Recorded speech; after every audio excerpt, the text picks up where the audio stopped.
All right, here we are. The second round. This seems okay to me.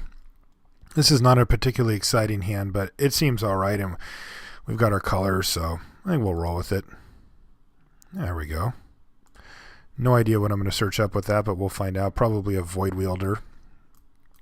Another Rakdos player. Oh, all right. And we just bink the nut 2-drop. Look at that. Brush Strident. Look at that guy. Eating leaves. Running things over. This guy's going to have a Dead Reveler, and there it is. If we hit a green source, then we're good on these two cards. All right, he did kick it as well, so I think we're just going to run the Selesnya Sentry out there. And our game plan is basically going to be to race him with Selesnya Sentry and Brush Strider, and then play Cellar Songbirds to just like create a chump and then another chump on his Dead Reveler, depending on what he follows up with here. Like if he goes like Bloodfray Giant, we're in some trouble. But a Jailbreaker, well, yeah, we're in trouble. All right, but this is a good one. A forest appears. Okay, so what is our plan? Our plan is to take a big hit from this, but he can't really attack with this, because if he does, we're going to crack back really hard. He needs another follow-up play. So we can either run out Trestle Troll right now. That's going to take care of this and assume that he doesn't block with this. Or we can draw orders for like something, like a Void Wielder or something, and then next turn slam Void Wielder and try to hit him for a bunch. I don't want to take 7 here, though. That would be lame. I think I'm just going to stay on the more patient route here and go for this and just ship the turn back. Jailbreaker is a big problem. Thankfully, this is going to buy us a ton of time. At least it should. All right, he's going to attack with both. And I am going to go ahead and block here. 1, 2, 3, 4, 5, 6. This is interesting. We could... Yeah, I think this is fine. I was going to say we could actually just double block, but it's really risky. And Gerard's Orders means that we're going to be able to get something out of the deal. So I think we're okay with this. Let's see what he's got for a 5. Jeez, Golgari Longlease. This guy just brings the business. Why don't we Gerard's Orders here? Yeah, let's do that. And let's see what we get. Because we can play Cellar the next turn. Void Wielder. So we can get a Guild Mage. Yeah, we can get a Guild Mage. Basically, we can get a Guild Mage or a Void Wielder, and we probably just need to Void Wield here.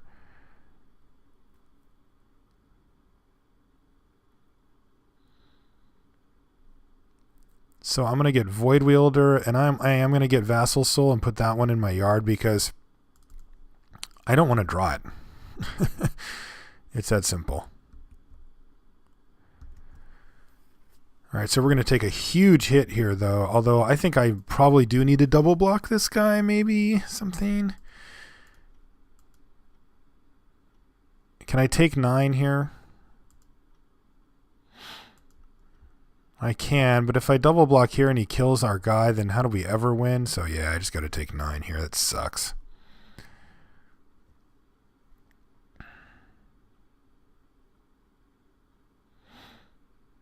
Yeah, we could just be dead, but if we double block and he kills our guy, like, we're just not winning. Jeez, this guy's just bringing this ridiculous stuff. 4 power, 5 power, 5 power, 3 power, just all on curve. Ridiculous. We need Supreme Verdict is what we really need, but we're not going to get that. So I think we probably just Void Wield here. We'll take this guy out. That'll give us more blocks. Yeah, let's do that.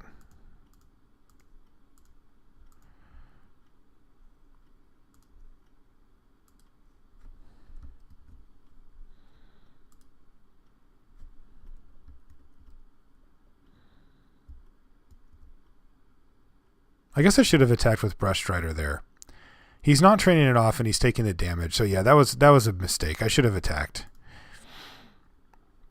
All right, he's just going to ship the team in there. And we've got some blocks here, so let's block here, here, and here. This way, if he kills our guy, we don't mind losing the Void Wielder as much. Certainly want to make this trade, and then not taking damage from this seems correct. If our Trestle Troll lives another turn, then we get to go Cellar and have regen up, so we're going to get to live for at least a few turns, but that's fine. Yeah, that's all fine. This way he doesn't get to oh, he's got a 2-drop or something? Oh, he's got Cremate? Sure, whatever. Cremate doesn't matter. Play a Cellar. So we don't take any damage this turn. And he's going to replay his guy, and we can certainly hit something along the lines of Supreme Verdict to really stabilize us here.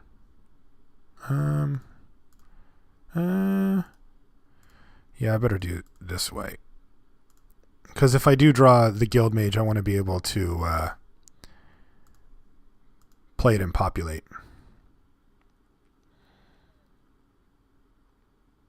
No, I didn't even. Oh, well.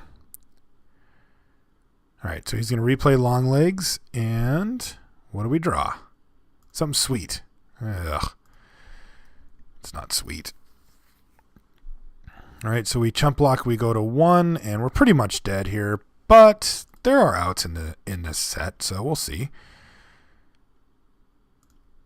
So this is going to go here, and that's going to go there. That's what I meant to do last time.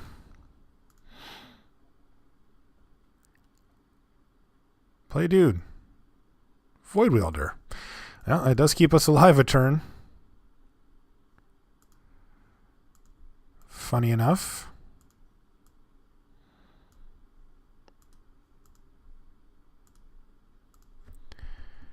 And we're still sitting with way too many lands and not enough dudes, but yeah, we can still stabilize potentially here. It's going to take a lot, though.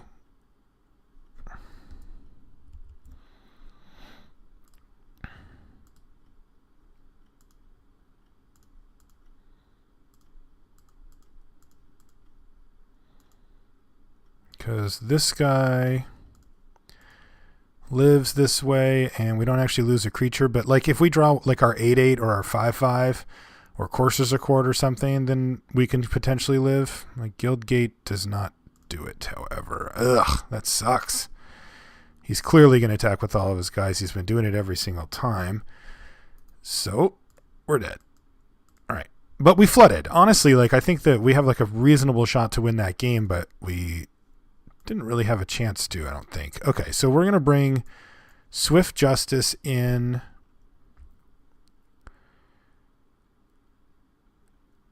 For sure. I think that's the only card I really want.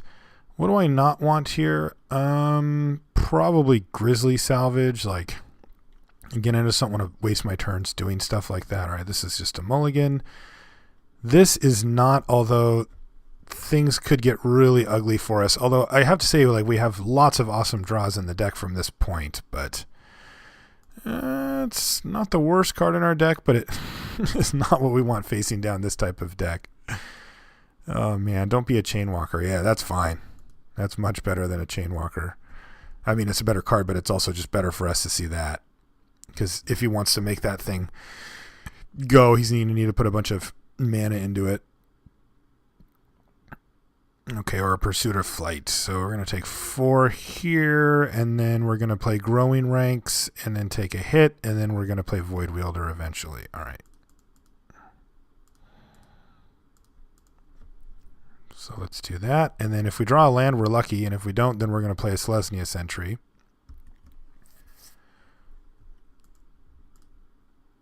I'd much prefer him just dumping all of his mana into this Frostburn weird than to developing his board, even though we do take a bunch of hits. All right, this is great. Yeah. Do that. I mean, I'm not happy about taking the hits, but like if we hit a land here. Courser's Accord. All right, well, sometimes you don't hit the land you need. So we'll play a Selesnya Sentry.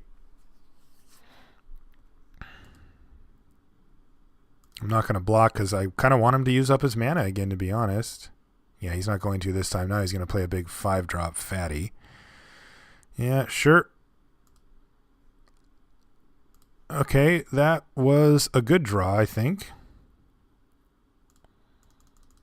But we need land, like really, really badly. Okay, so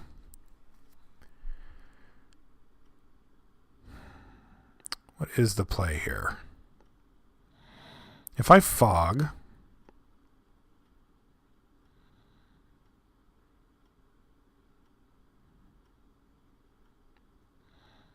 for no value, that actually seems fine to me.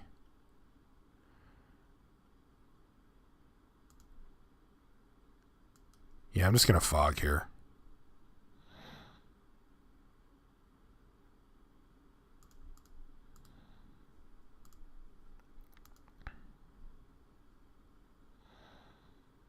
And we'll see what he does for a follow-up play, and I'll dramatic rescue something. Probably just this.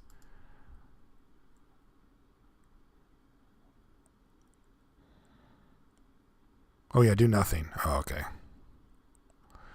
A brute. Okay, so I definitely don't care about that. So the question is Frostburn Weird or a Long Legs. Long Legs is much harder to cast, so I think I'm going to do that. Because he doesn't seem to be able to give this thing flying anyway. So get this guy out of here. And draw land. Something. Land. Vassal Soul. Sure. A Vassal Soul. Alright, well. Could be worse, I suppose. Still not very good at all. He's going to remove my dramatic rescue or whatever with his cremate. But really, if we just had hit a land there, then we're in like much, much better position. So 3, 4, 5, 6. We can go down to 3 here, so we can't really allow that. So I'm in chump block mode, it would seem. He has Annihilating Fire in his deck, so there's nothing I can do. And if we don't draw a land, we're just dead here. Yeah, we're just dead. Oh no, 8, yeah, 9, we're dead. All right. Right, I can't cast this guy. Can't cast any of my spells. All right, sad face. But I don't know. I thought that deck was kind of fun. Like, I like just branching off and doing weird stuff sometimes. But we flooded, or what did we do the first game? I don't know. We couldn't, I think we drew too many lands or whatever, and then that game we didn't draw enough. And that's just standard Magic stuff, right? That's not deck specific. I think that, playing cards like Growing Ranks generally is worth it. But sometimes that happens. Our 4-drop does nothing, right? And it just did nothing. And there's downside to these cards that you always have to take into account. And in this case, it bit us, also running all those huge drops. But, if we find the lands, we slam a Void Wielder to buy another turn. If we hit another land at some point, then we start populating tokens with the Courser's Accord, and we can win that game pretty easily. So, sometimes it doesn't work out, and sometimes it does. So yeah, we'll keep plugging away on these Return to Ravnica probably until we get all the way up to Gate Crash, unless they run some cubes or something like that, in which case we'll do that instead. Maybe we'll even do a sealed event. I don't know. Anyway, thanks as always, guys, for hanging out with me for the week. If you want to send me any feedback via email, it's limitedresourcespodcast@gmail.com. If you would like to follow me on Twitter, you can do so. My name is Marshall_LR, and if you want to join the clan here on Magic Online, just message me, Marshall_LR, excuse me, and then and I'll get you an invite. That's all you got to do is just send me a message, and I'll get you in there. All right, guys, thanks again for hanging out. We'll see you next week.